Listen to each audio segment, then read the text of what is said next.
శ్రీరామచంద్రశ్రితపారిజాత సమస్త కళ్యాణ గుణాభిరామ సీతాముఖంభోరహ చంచరీకో నిరంతరం మంగళమతనోతు.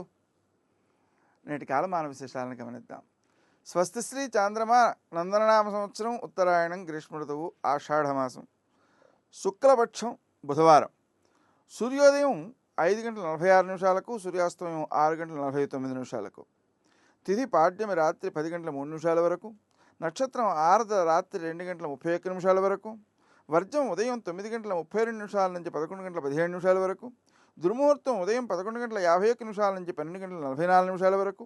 అమృతకాలం మధ్యాహ్నం 3:35 నుంచి 5:23 వరకు. రాహుకాలం బుధవారం కాబట్టి మధ్యాహ్నం 12 నుంచి 1:30 వరకు. నేటి విశేషం బుధవారం. శ్రీరామచంద్రునికి ప్రీతికరమైనది. రాముని యొక్క ఆరాధన చేస్తూ ఉంటారు. అదేవిధంగా రాముని యొక్క అనుసరణ అనేటువంటిది చాలా ముఖ్యమైనది.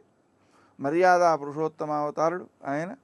మానవుడుగా ఏ ఏ కార్యక్రమాలు నిర్వర్తించాలో, ఎలా నిర్వర్తించాలో అది నిర్వర్తించి చూపించినటువంటి వ్యక్తి కాబట్టి ఆయన్ని స్మరించడం, అనుసరించడం చాలా శ్రేష్టమైన ఫలితాలను అందజేస్తుంది.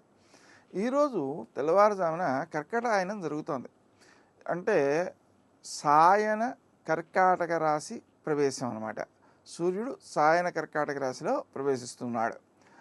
దీనివలన ఏమిటవుతుంది అంటే, మామూలుగా కర్కటక రాశిలో సూర్యుడు ప్రవేశించినప్పుడు దక్షిణాయనం అనే వ్యవహారం ఉంది.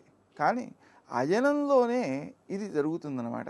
అందువలన కర్కటకాయనం ద్వారా దక్షిణాయనం ఇవాళ తెల్లవారుజామున ప్రారంభమవుతుంది. అంటే రేపటి నుంచి దక్షిణాయన పుణ్యకాలంగా మనం గుర్తించాలన్నమాట.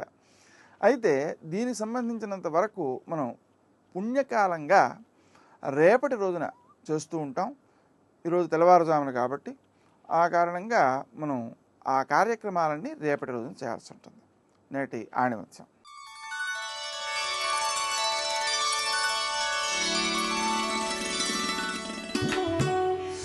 సుఖ దుఃఖాలు రెండు రేయింబవళ్ళు వంటివి.